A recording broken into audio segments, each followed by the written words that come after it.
ఎవరి చేయకుండా చూసుకోండి.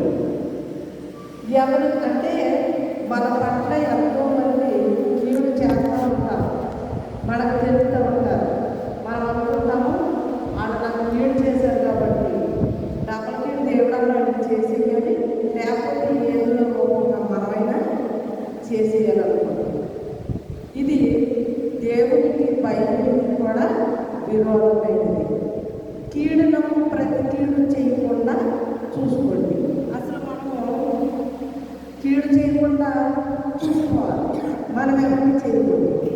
కానీ మనం కీడు చేసే వాళ్ళని కూడా మనం కీడు చేయకూడదని దేవుని వాక్యంలో సెలవిస్తాము. దినదినం వాక్యం చదువుకున్నాం. మనము కొంచెం వాక్యాన్ని లోతుగా మనం ధ్యానం చేసుకుంటూ చదువుకున్నప్పుడు కీడునకు ప్రతి కీడు అంటే కీడు చేసే వాళ్ళని కూడా మనము చేయకూడదు. తిట్టినోళ్ళు తిట్టకూడదు, కొట్టుకోవడం పట్టకూడదు.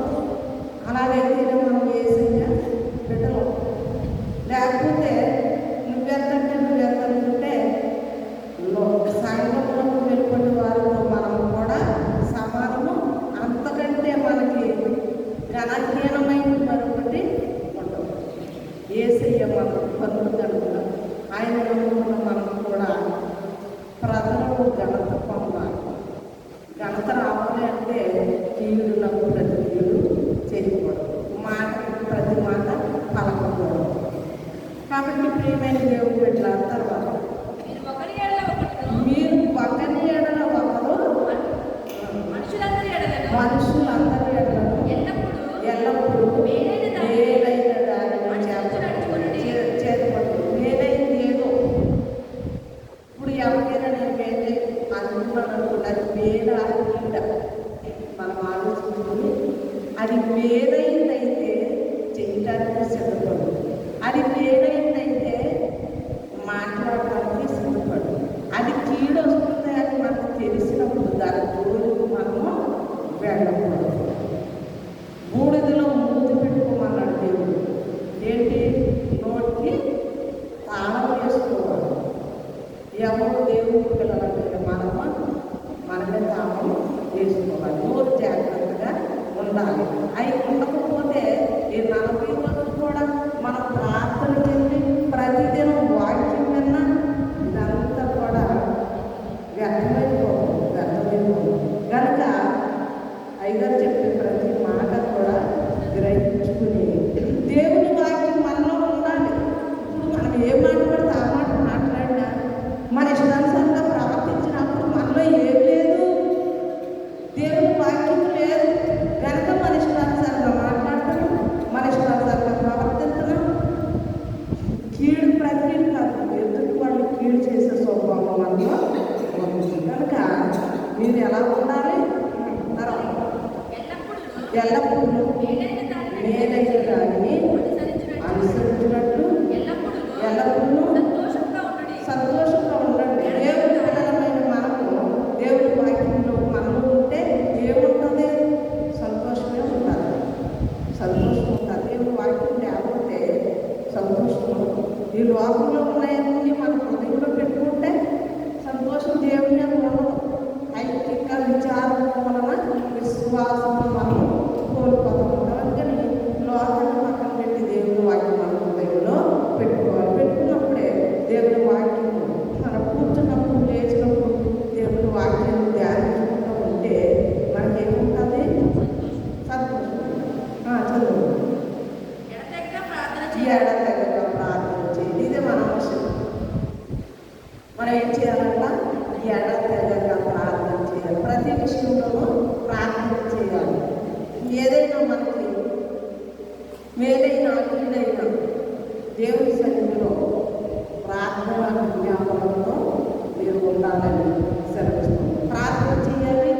మళ్ళా మన ఇంటి దగ్గర విజ్ఞాపన చేయాలి. ప్రతి ఒక్కరితోనూ విజ్ఞాపన. మనం కూర్చుని మంచం మీద కూర్చునే మనం విజ్ఞాపన ఉదయం ఎవరైనా మా కోసం ప్రార్థన చేద్దాం మన అన్నారంటే అక్కడ చేయడానికి మనకు అవకాశం ఉండదు. కాబట్టి మన మంచం మీద ఉన్నప్పుడు మనం ఏమి కూడా చక్కగా బైబిల్ దగ్గర ఒకవేళ మనం మర్చిపోతాం. పెన్ను ఎవరైనా చెప్పింది రాసి వాటిని కొరకు మనం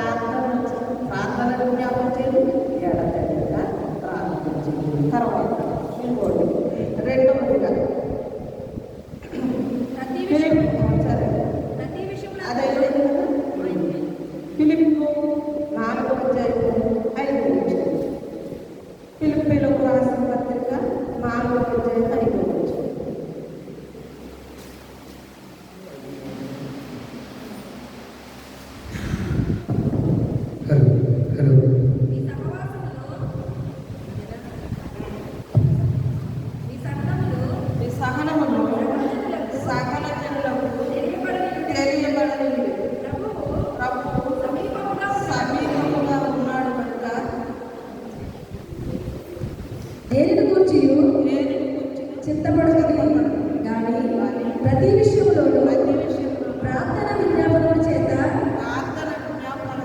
కృతజ్ఞతాపూర్వకముగా మీ విన్నపములు దేవునికి తెలియజేయండి. చాలు. ఇప్పుడు దేవుడు ఏమంటారంటే పౌలు గారు ఫిలిప్పీలకు రాసిన పత్రిక 4:5 చదువు పైమాట మీ సహనము సకల జనులకు తెలియబడదు. అంటే దేవుణ్ణి నమ్ముకున్న మనము, దేవుల్లో కొనసాగే మనము, మనకు అసలు సహనం ఉందా లేదా? ఈ సహనము సకల జనులకు తెలియబడాలి. మన సహనం తెలియలేదు కానీ మన కోపం తెలుగు బయట మాట్లాడితే నవ్వుకోలేదు. ఒక మాట అంటే 10 మాటలు మాట్లాడాలి. నోటు తాడుకున్నాను. అప్పుడు ఏం తెలుస్తుంది బ్రదర్కి? అమ్మో రకం మనం రాకించకూడదని అది అసలు మంచిది కాదు. దాని నోట్లో నోరెక్కకూడదు అని ఎవరైనా అన్నప్పుడు ఎవరికి అవమానం, మన దేవుడికి అవమానం.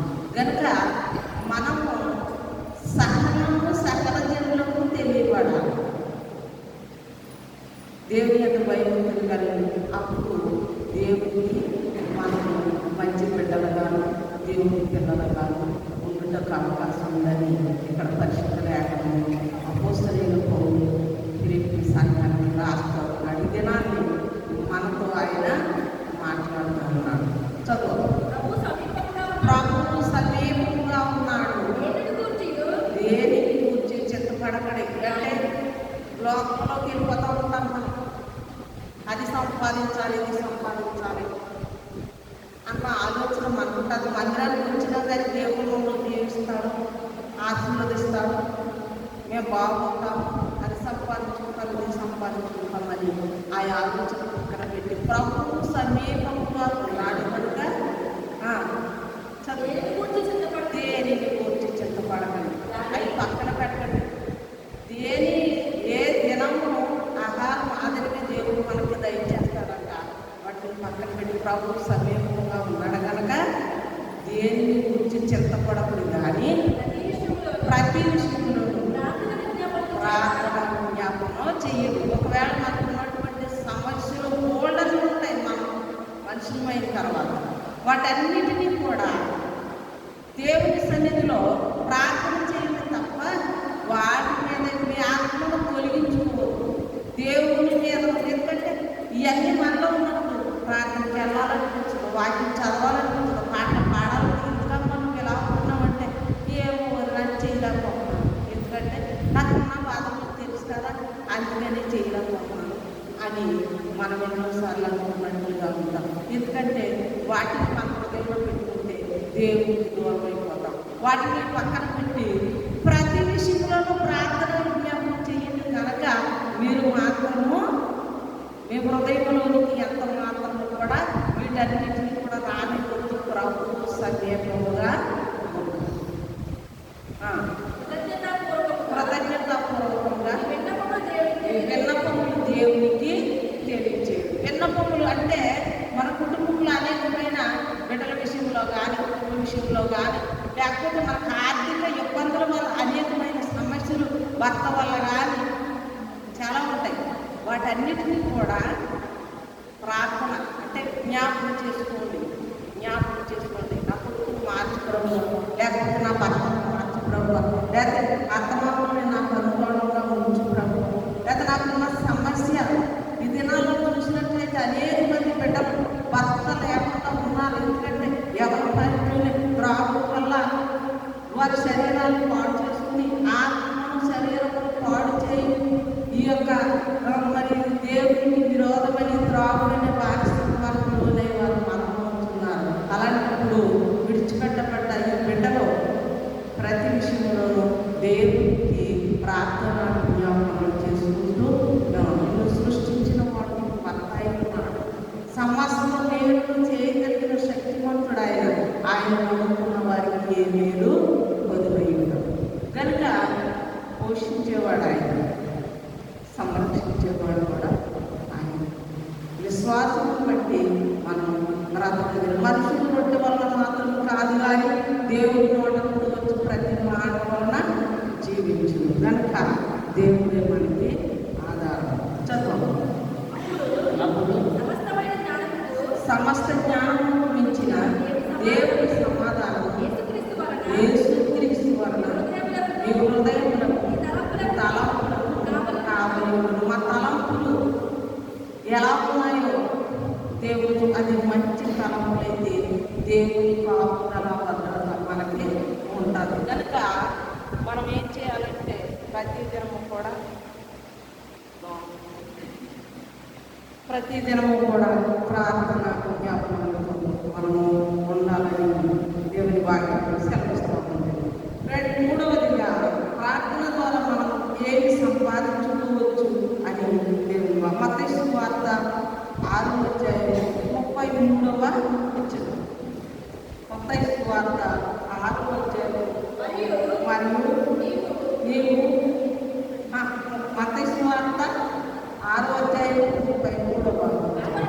కాబట్టి మీరు ఆయన రాజ్యం నీతిని మొదట వెదకండి, అవన్నీ మనం ప్రార్థన చేసినప్పుడు ఎన్నో కొన్ని దేవుడి సన్నిధిలో అడుగుతాం. అంటే దేవుడు చెప్పాడు కొన్ని విషయాల్లో అడుగుడి మీకు ఇవ్వబడును, వెతుకుడి దొరుకుదును, తక్కుడి తీయబడును. అడగండి.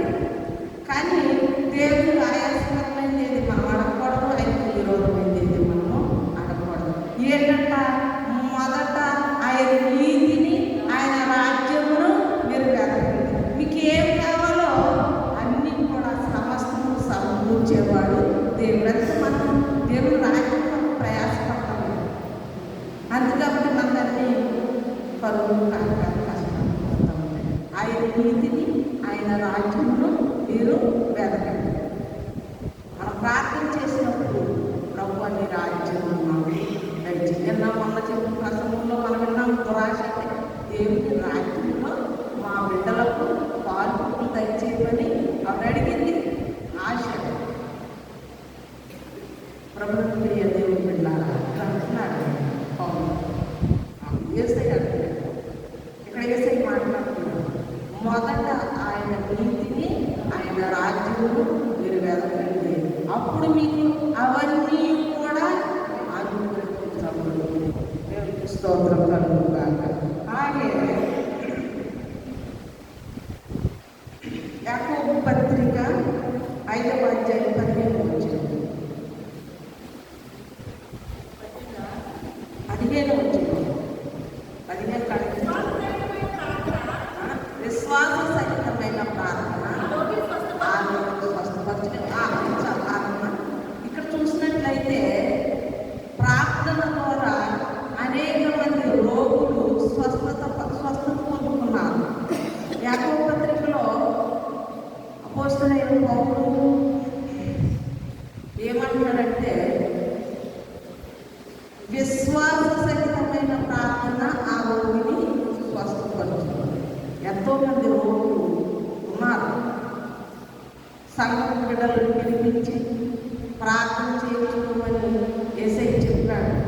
అలాగే కొందరు చేయించుకుంటున్నారు, మేలులు పొందుకుంటున్నారు. ప్రార్థన ద్వారా అనేకమైన మేలులు పొందుకుంటూ ఉన్నారు. కానీ కొందరైతే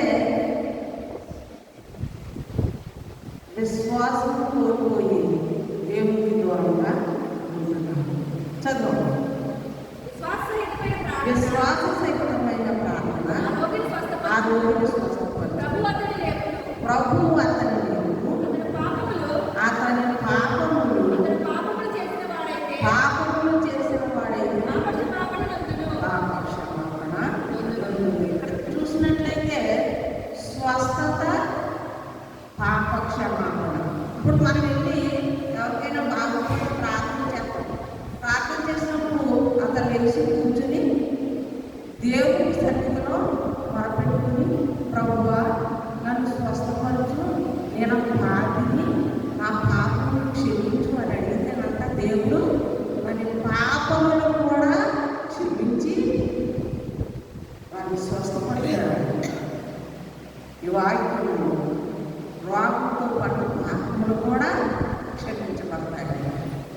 ప్రియమైన దేవుడు పెట్టాము. మనము ఆశతో ప్రాణాన్ని తృప్తిపరిచే దేవుడు అయిన హిజ్కియా రోగం, మరణకరమైన రోగం వచ్చినప్పుడు ఓడ పట్టు తిరిగి కన్నీళ్లు విడిచి ఆయన పాపం అనుకున్నాడు.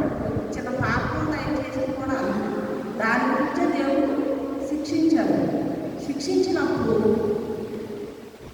ఓడ పట్టు తిరిగి దేవుడి సన్నిధిలో ప్రభువా ఏం చేశాడో నీకు తెలుసు, అవన్నీ కూడా జ్ఞాపకం చేసుకుని నన్ను ఒకసారి క్షమించి నా రోగాన్ని స్వస్థపరచమని కన్నీళ్లు విడిచి ప్రార్థన చేసినప్పుడు ఏమైంది? స్వస్థత. మళ్ళీ 15 సంవత్సరాల ఆయుష్కాలము దేవుడు ప్రియమైన దేవుడు పెట్టారు. మనకు అనేకమైన రోగాలు వస్తాయి. రోగాలు వచ్చినప్పుడు మరి నాకు అన్ని రోగాలే దాన్ని ఇచ్చి అల్పాదం ఇచ్చేసి అన్నింటి వరకు ఉన్నాయి. కానీ దేవుడు దినదినములను ఈ భూమి మీద ఉంచుతూ ఉన్నాడు. మరణకరమైన రోగం నన్ను ఎదురించిందో రాకపోయింది. సమాధిలో ప్రాణాలను లేకపోతే దేవుడిని నేనన్నాడు ఆయన. అలాగే మరణాంతాన్ని వెళ్ళిపోయిందంటూ కూడా దేవుడు మరలా తిరిగి బ్రతికించి ఏ విధంగా మధ్య నిలబడ్డాడు ఆయన. చదవండి. అదే 5:15 నీ పాపములను ఒకరితో చూడండమ్మా. మనం అనుకుంటాము సేదగా ఎవరికీ తెలియకోకుండా మెదకుండా వచ్చి దేవుడి దగ్గర ఒప్పేసుకున్నాం. కానీ బయటకు మాత్రం తెలియకూడదు అనుకుంటాం. ఇప్పుడు ఏమంటున్నాడు చూసారు అక్క? మీ పాపములు ఒకరితో ఒకడు ఒప్పుకోండి, మీరు స్వస్థత పొందినట్లు ఒకరి వరకు ఒకరు ప్రార్థించారు. పాపములు ఒకరితో ఒకరు ఒప్పుకోవాలంట. స్వస్థత పొందినట్లు ప్రార్థన చేసుకోవాలంట. ఈ పాపములు ఒకరితో ఒకరు ఒప్పుకున్నట్లు ఇది చెప్పడం ఎందుకంటే ఈ ఆచరణ వరకు తెల్లారే తెలుపుతుంది. మన హృదయాలు మంచిది కాదు. మనుషుల దగ్గర ఒప్పుకోమన్నాడు దేవుడు. నువ్వు ఎప్పుడైతే మనుషుని ఎదుట నువ్వు ఒప్పుకోలేదో దేవుని దగ్గర కూడా నువ్వు ఎవరో నేను ఎరగను పొమ్మంటాడు. అంటే మనుషుల దగ్గర ఒప్పుకోవాలి. మనుషుల దగ్గర ఒప్పుకుంటేనే దేవుని దగ్గర మనకు క్షమాపణ దొరుకుతుంది. ప్రియమైన దేవుని పిల్లలారా, మీ పాపములు ఒకరు ఈ మండలంలో మనము ఈ 40 రోజుల ప్రార్థన ద్వారా మనము సరి చేసుకోవాలి.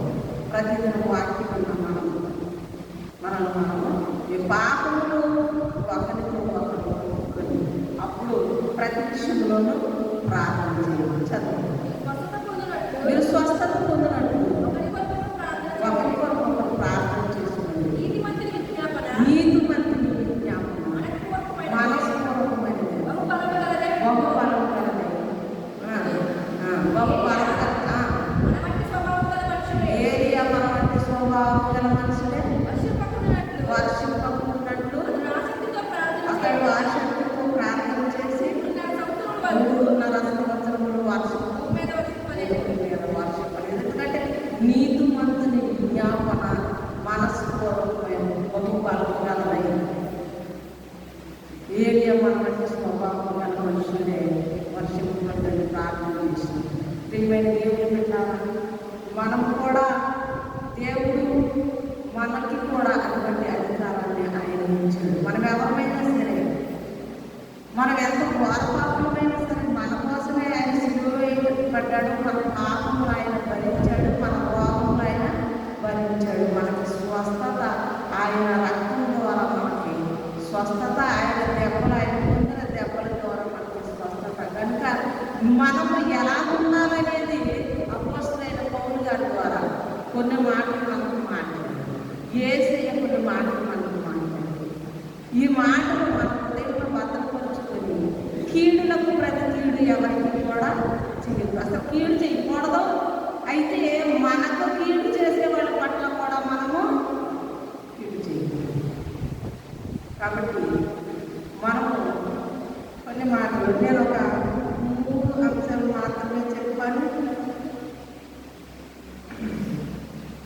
ఈ 3 మాటలు కూడా దేవుడు ఎంతో ఆత్మీయంగా మరి దేవుని యొక్క కృపను బట్టి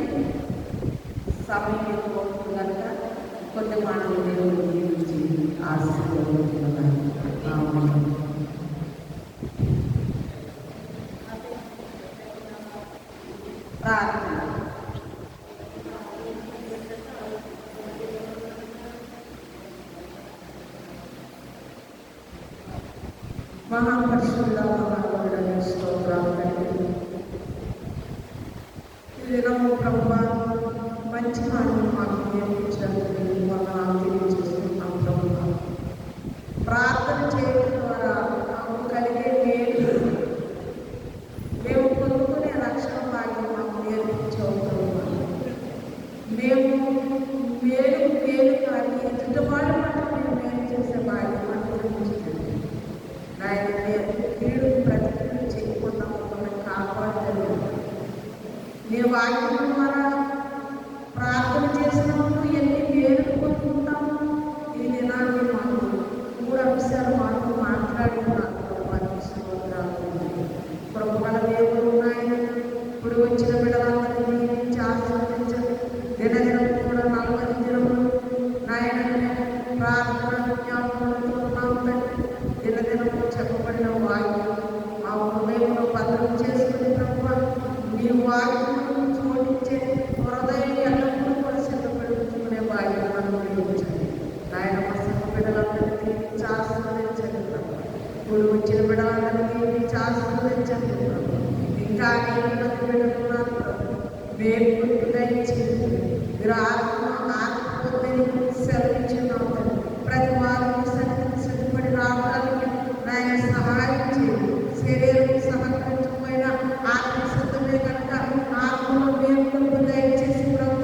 ప్రతి వారం సన్నిధికి వచ్చి ప్రభు నీ ఆత్మీయ వేడు పొందుకొని వాటిని అనుమతించిన మాకు ఎన్నో కష్టాలు ఉన్నాయి తండ్రి. వాటన్నింటినీ కూడా నీ సన్నిధిలో విజ్ఞాపన చేసుకొని మేము పొందుకునే భాగ్యం అనుగ్రహించండి నాయన.